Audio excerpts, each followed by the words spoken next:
Missões no coração. A primeira coisa que esse texto nos fala sobre missões, irmãos, é que missões, ela se aplica aos discípulos. A gente vai ver o início do texto, no verso 30, falando sobre os discípulos. Os discípulos voltaram à presença de Jesus e lhe falaram tudo quanto havia feito e ensinado. Aqui nós pegamos o texto na metade do contexto. Esse contexto não começou aqui nessa parte do texto. Se nós voltarmos aí alguns capítulos atrás, nós vamos ver que Jesus Cristo estava comissionando os seus discípulos a saírem de 2 em 2 para preparar o lugar nas cidades que Jesus iria chegar. Ou seja, os discípulos deveriam ir à frente, falando para as pessoas sobre Jesus. Essa foi a missão. Essa foi a tarefa que Jesus Cristo deu aos seus discípulos. Jesus Cristo, ele comissionou os seus discípulos para fazerem algo importante. Ele já estava treinando os seus discípulos e aí ele mandou os seus discípulos seguirem. Em Lucas capítulo 9, versículo 1 e 2 diz assim: tendo Jesus convocado os 12, deu-lhes poder e autoridade sobre todos os demônios e para efetuarem curas. Também os enviou a pregar o reino de Deus e a curar os feridos. Está falando sobre esse contexto. Eu só usei essa outra referência de Lucas porque ela é mais abrangente. Marcos está muito resumido. Aqui, Jesus Cristo está falando para os seus discípulos. Deixa eu fazer uma pergunta e eu quero uma resposta. Quem é discípulo de Jesus, levanta a mão. Amém. Glória a Deus. Então Jesus Cristo está falando com você. Jesus Cristo está falando comigo. Jesus Cristo deu autoridade. Jesus Cristo deu poder. Mas não é o poder igual do He-Man. Lembra do He-Man? Pegava a espada, pelos poderes de Grayskull, eu tenho a força. Não, não é esse, irmão. É pelos poderes do Espírito Santo, que é muito maior do que os poderes de Grayskull. Aqui, nós não somos aqueles bombadinhos, né, fortinho, com cabelinho lourinho.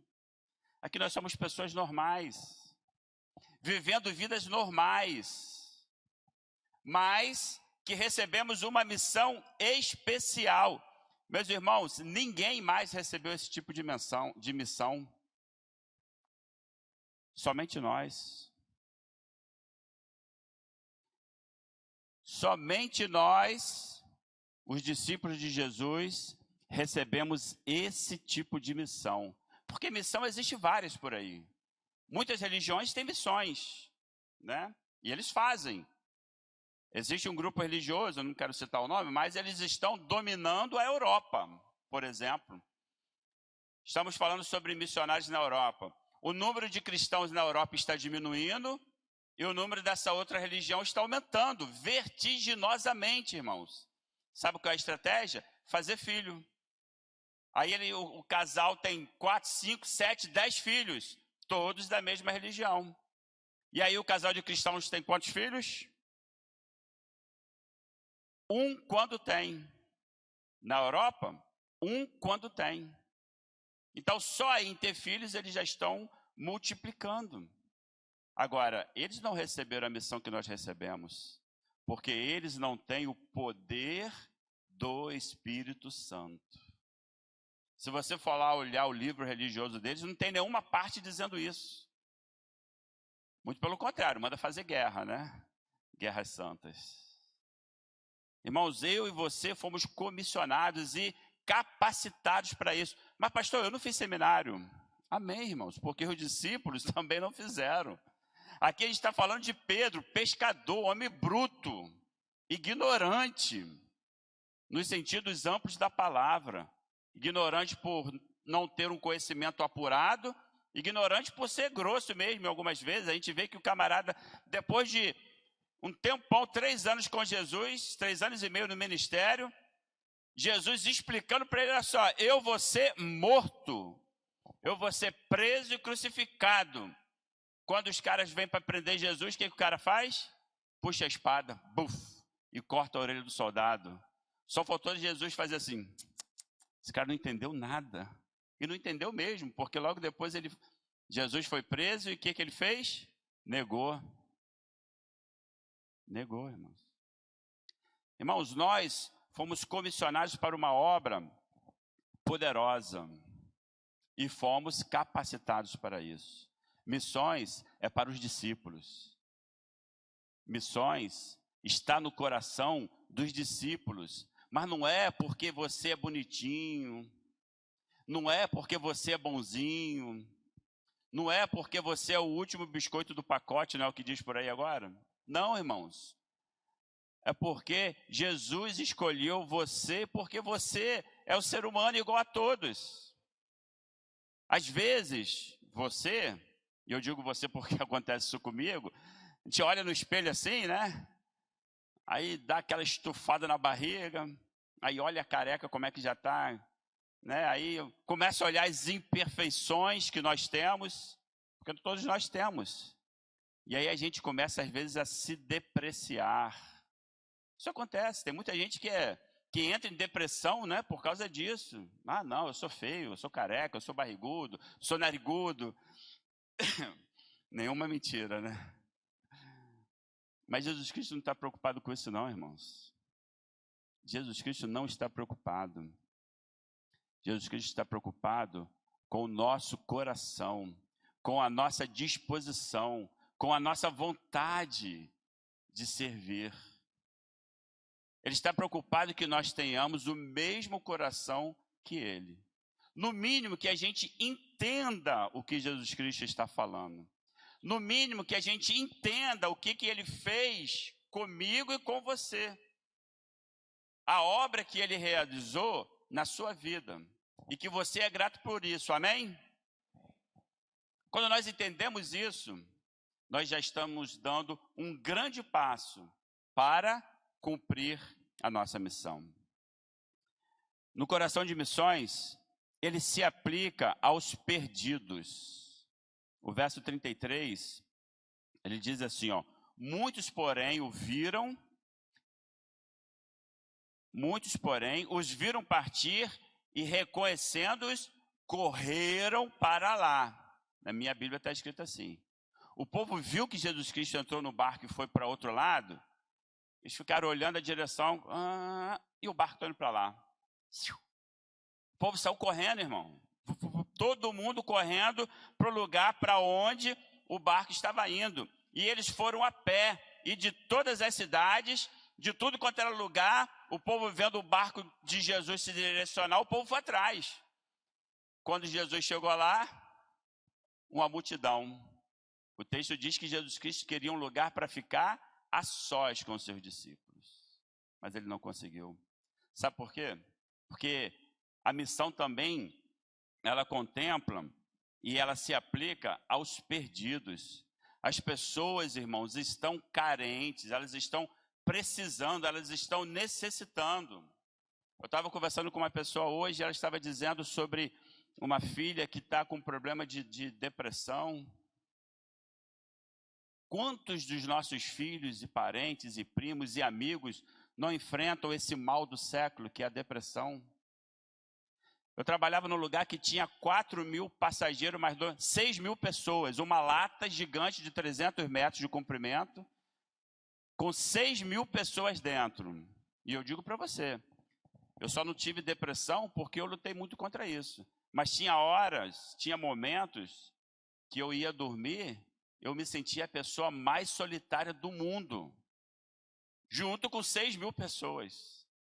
É o famoso sozinho na multidão. Por quê? Porque naquele momento, eu não estava fazendo a minha missão. Eu não estava ali fazendo a obra de Jesus. Eu não estava ali com Cristo no meu coração.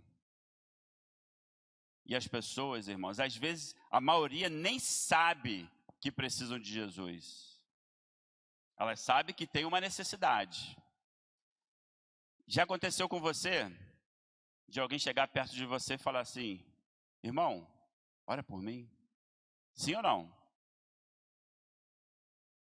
São as pessoas reconhecendo em você o canal de Deus e principalmente demonstrando a necessidade que eles têm, porque ninguém pede para orar se não estiver passando com algum tipo de problema.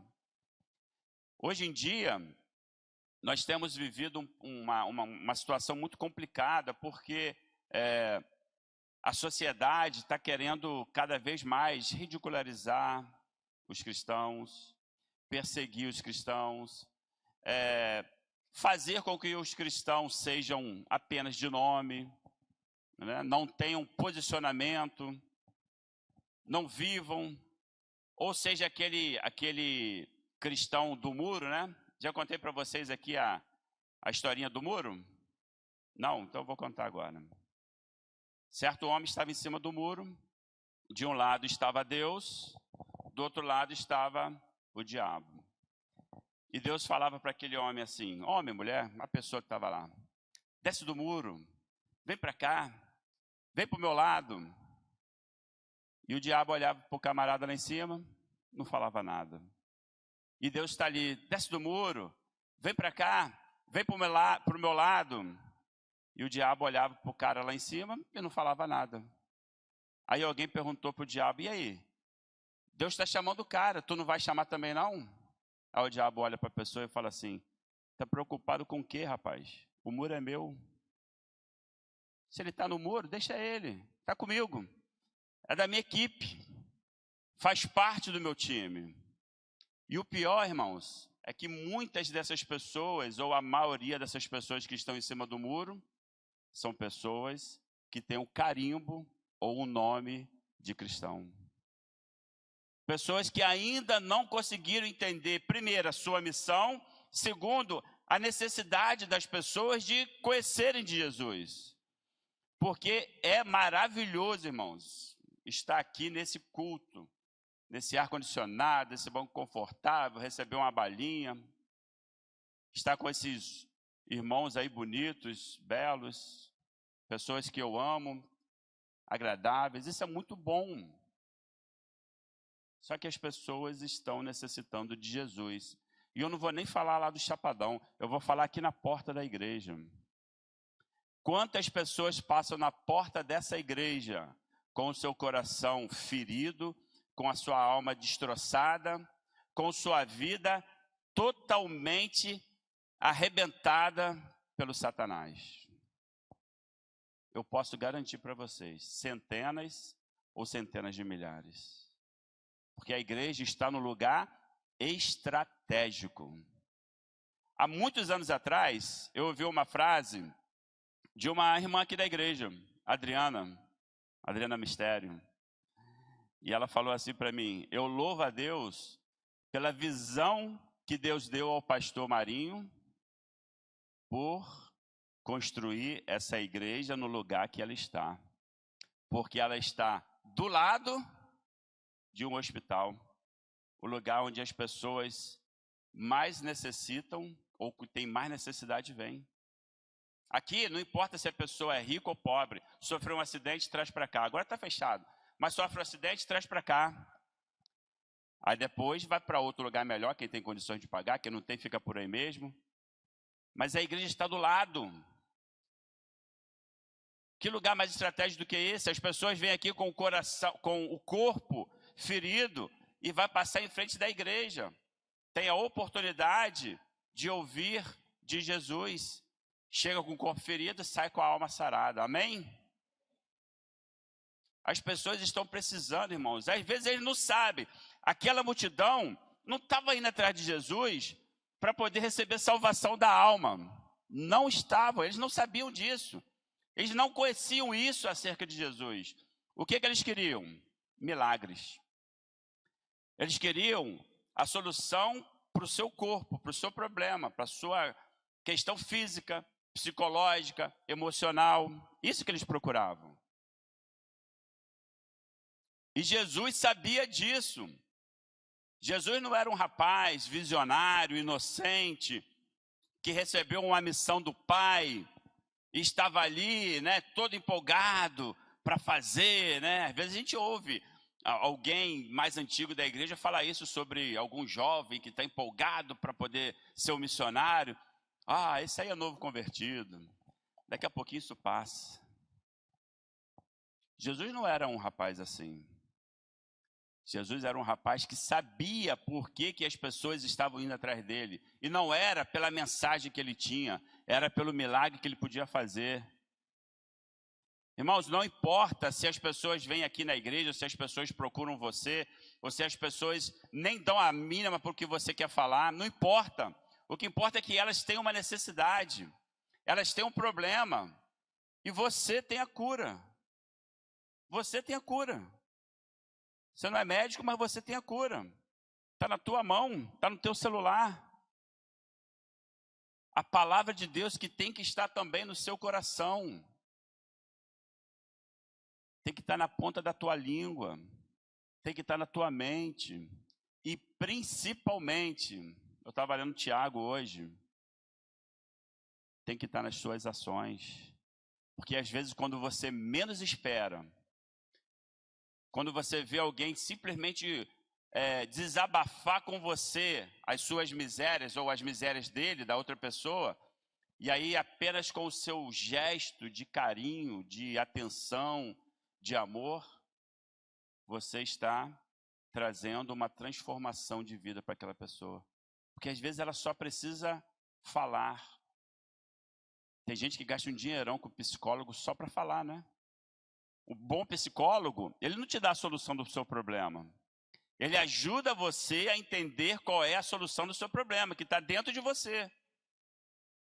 Né? A pessoa chega lá no psicólogo com depressão porque se acha feio. Ele te ajuda a entender que você não é feio, você é uma pessoa bonita. Pode não ser bonito igual aquele ator da televisão, aquela atriz, aquela modelo, né? Mas você é uma pessoa bonita. Todo mundo tem a sua beleza, todo mundo tem o seu valor. E ele simplesmente mostrou algo que você já sabia. É assim que o psicólogo faz. É assim que nós também temos que fazer. Nós temos a resposta. E nós precisamos olhar para os perdidos e entender de que eles precisam de Jesus, mesmo que eles não saibam. O coração de missões, ele vê como Jesus vê a multidão.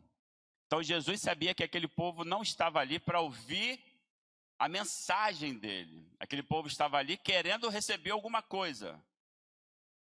Aquele povo estava ali querendo até que ele fosse o Messias político para tomar o poder de Roma. E ele não estava ali para isso. Mas no verso 34, diz assim, ó: ao desembarcar do barco, né, Jesus viu uma grande multidão e teve compaixão deles. A palavra compaixão, irmãos, é uma palavra muito linda e muito forte. Só que normalmente a gente interpreta mal essa palavra. A gente acha que compaixão é ter pena. Jesus não teve pena de ninguém não, irmãos. Eu não tenho pena de ninguém. E eu digo para você, não tenha pena de ninguém. Você não está aqui para ter pena. Sabe por quê? Porque ter pena é um sentimento que faz você se sentir mal. Sim ou não? Faz você se sentir mal. E na maioria das vezes, você, eu, não fazemos nada em relação a isso. A gente olha, sente pena e segue. As pessoas que estão morrendo lá na Ucrânia, quem sente pena delas aqui? A gente sente pena. Olha e faz o que para mudar? Nada. Não há nada que a gente possa fazer para mudar. Porque o sentimento de pena faz isso com a gente. E faz a gente ficar apenas sentindo um pouco de dor para justificar uma inatividade. A falta de ação. E aí a gente, né, pensa ali, poxa, coitadinho, que é para poder amenizar, né, essa falta de ação. E aí segue direto o seu caminho. Jesus Cristo falou sobre isso. na parábola do samaritano lá. Eles olharam e seguiram. O outro passou, olhou e seguiu.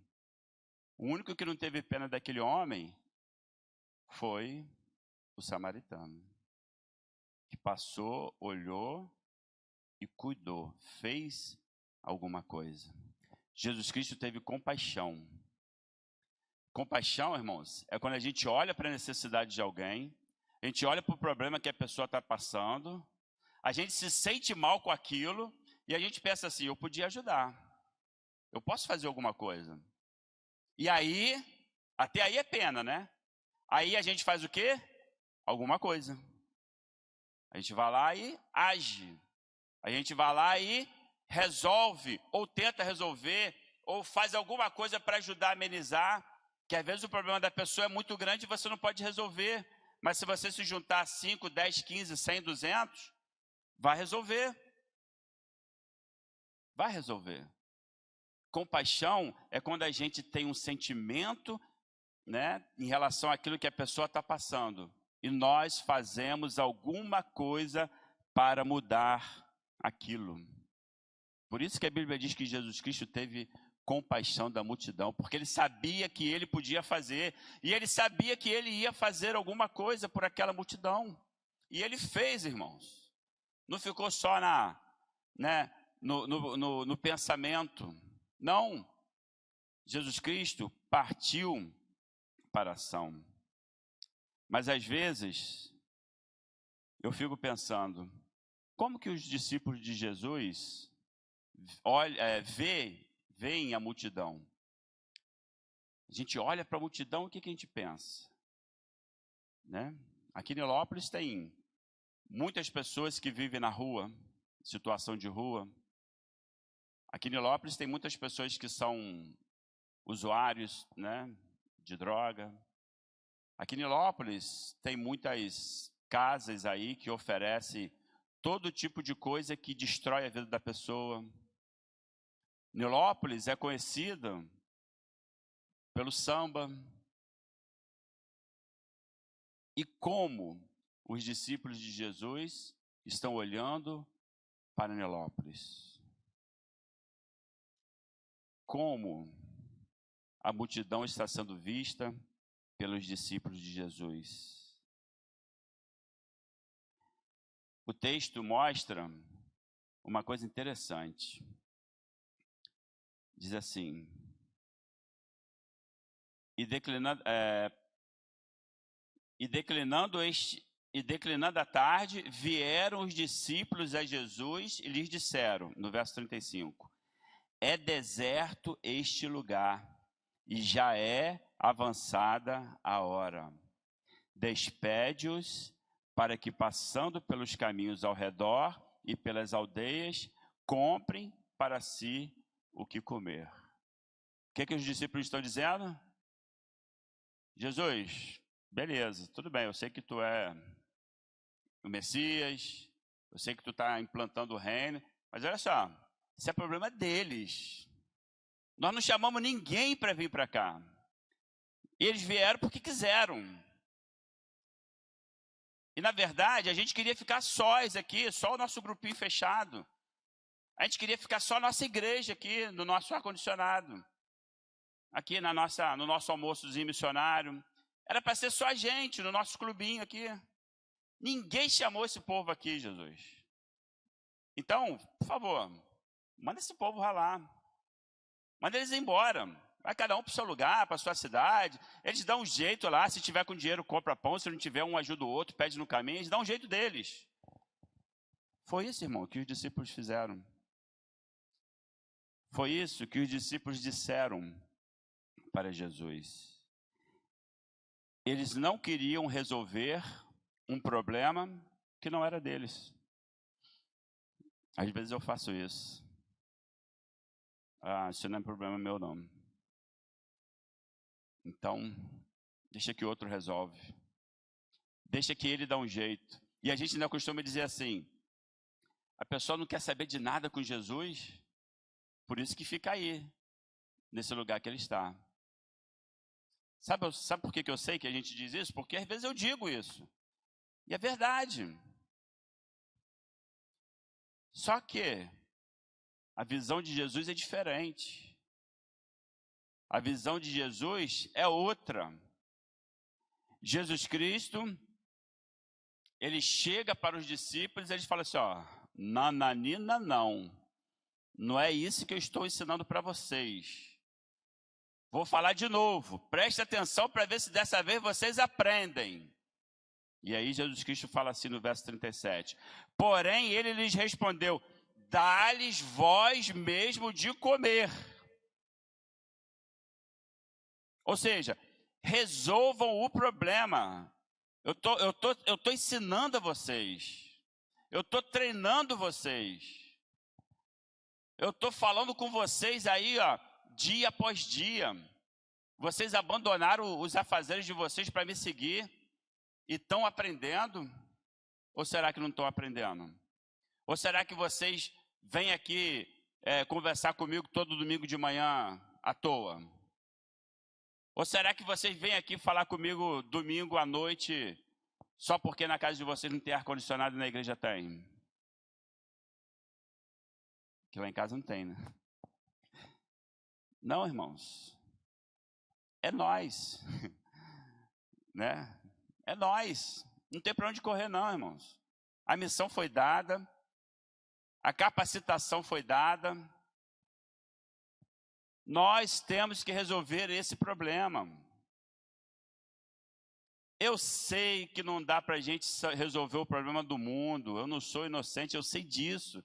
Eu sei que quando eu estou lá no Chapadão, o Jonas e a Larissa estiveram lá comigo. Eu sei que nós falamos de Jesus para um monte de pessoas que estavam entrando naquele baile lá. Um monte. Quantos disseram assim, eu não vou mais para o baile, vou voltar para casa? Um falou isso comigo. Um. Não sei se falou com o Jonas e com a Larissa. Mas um falou isso comigo. Não, pastor, depois dessa palavra aqui que o senhor me falou, eu vou voltar para casa. Mas deixa eu só ir ali rapidinho dar uma olhada para ver como é que está o baile.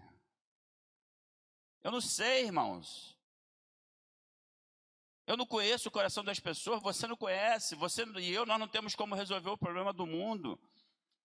Nem do nosso estado, nem da nossa cidade.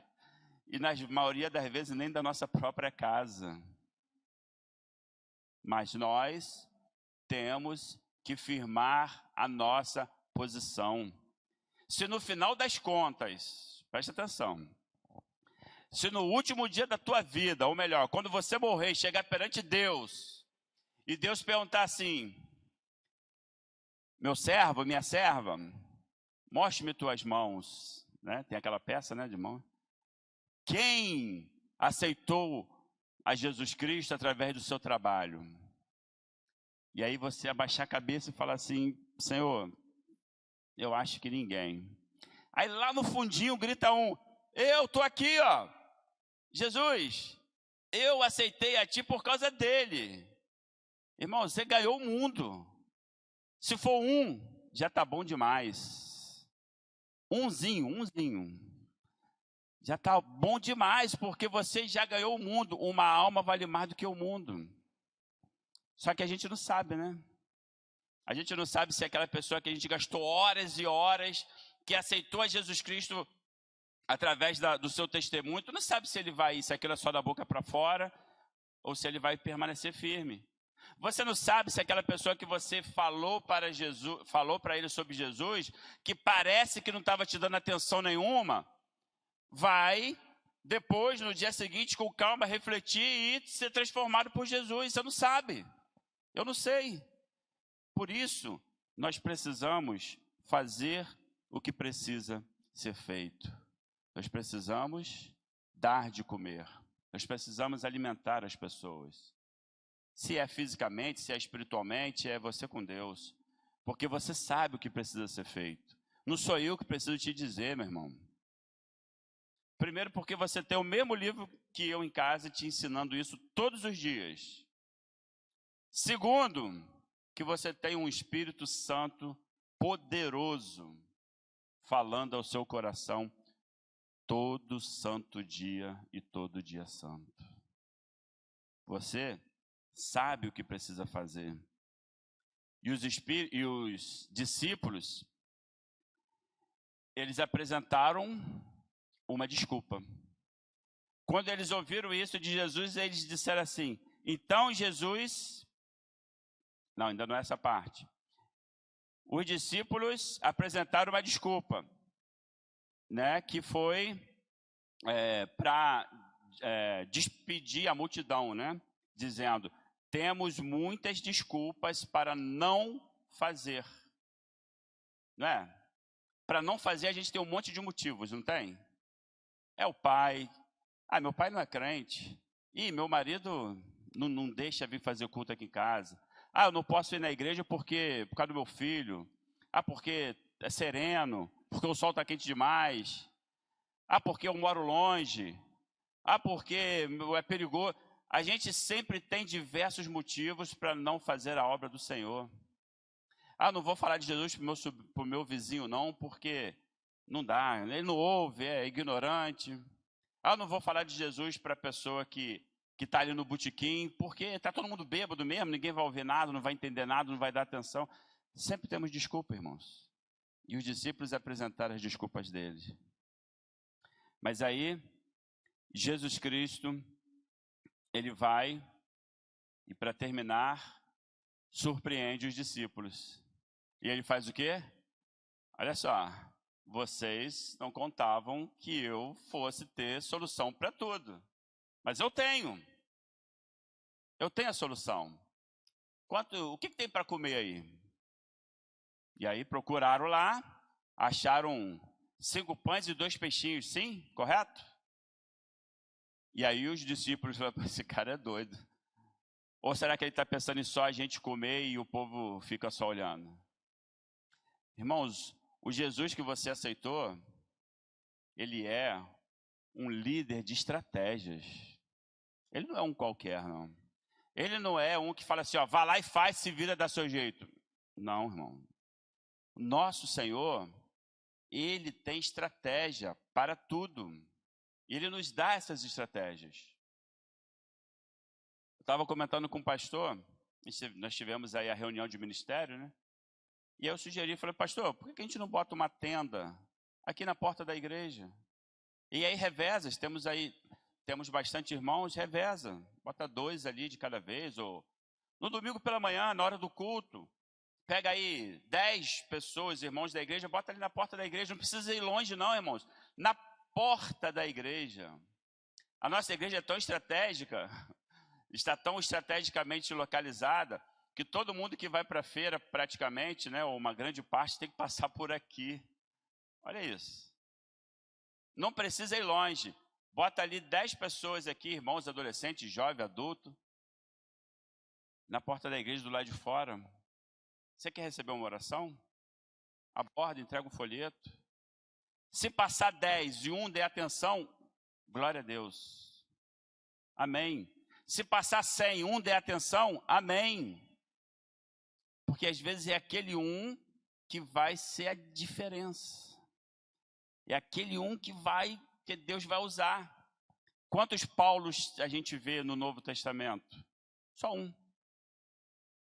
E olha, o que esse Paulo fez? Eu falei aqui no outro dia sobre Ananias, né? Ananias tinha noção de quem seria Paulo?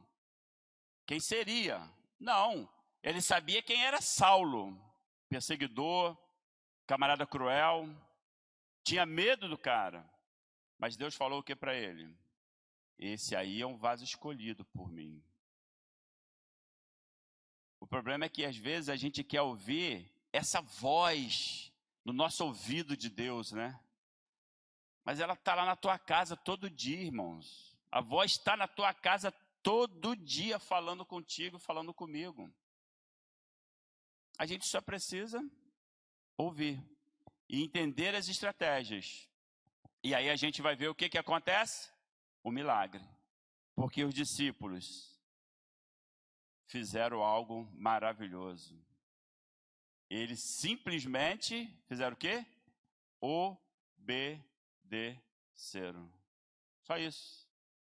Deus deu a estratégia, Jesus deu a estratégia e eles obedeceram. Foram lá, recolheram os pães e aqueles, né, 5 pães e 3 peixinhos, e começou a surgir, aparecer, e quanto mais tirava, mais saía, e 5.000 pessoas comeram, 5.000 pessoas não, perdão, 5.000 homens, que naquela época contava os homens, não contava as mulheres e não contava as crianças. Então, no mínimo, você pode multiplicar isso aí por 3. Olha quanta gente que se alimentou. Quantos cestos sobraram? 12. Representando o quê? Os 12 discípulos, um cesto para cada discípulo. E Jesus ainda tem senso de humor. Vocês estavam reclamando aí, ó, ainda sobrou um cesto para cada um de vocês. Pode levar para casa, faz o que quiser. Usa aí para comprar um carro novo, uma casa nova, uma casa na praia. Não tem problema, irmão. Irmão, não tem problema crente ter carro novo, 0, importado, Rolex, casa na praia, viajar para a Europa. Glória a Deus. Não tem problema não, porque quando Deus faz o milagre, sobra. Sobra, abençoa quem está necessitando de lá e abençoa você que está fazendo daqui. Eu ouvi aí uma pessoa falando sobre, né, a questão do rículo e o camelo lá da agulha. É mais fácil um camelo passar no fundo da agulha do que o rico entrar no reino dos céus. Né, durante muitos anos, irmãos, eu tinha uma trava nisso daí. Eu falei, crente rico não vai para o céu não, só pobre que vai para o céu. Eu pensava assim, irmão. Que ignorância, né? Salomão é o quê, então, que eu não entendo? Davi era o quê, então? Rico ou pobre? E aí alguém estava explicando de que uma das explicações para esse texto é que lá em Jerusalém, depois das 6 horas, que era a hora que virava o dia, né? Se tornava outro dia, eles fechavam as portas e tinha um lugar aonde aqueles viajantes que conseguiam chegar ali atrasado podiam passar com o seu camelo naquele lugar. E aquele lugar era chamado Fundo da Agulha. Interessante, que era um lugar, era uma passagem pequena, apertada, e para o camelo passar ali, ele tinha que estar sem carga nenhuma e ele tinha que passar ajoelhado. Coisa que é fácil para um camelo, mas tinha que passar ajoelhado. Essa é uma das explicações que tem para esse ditado. Mas o importante, irmãos, é nós sabermos que os discípulos obedeceram ao que Jesus mandou. Você quer saber o que você tem que fazer com missões? A estratégia está no seu coração. Deus já colocou aí. Eu sei que já. Eu creio nisso, irmãos. No coração de cada um. Mas, pastor, não consigo ter nenhuma ideia nova. Não precisa nem ter ideia nova. Você é só usar que já está sendo usada.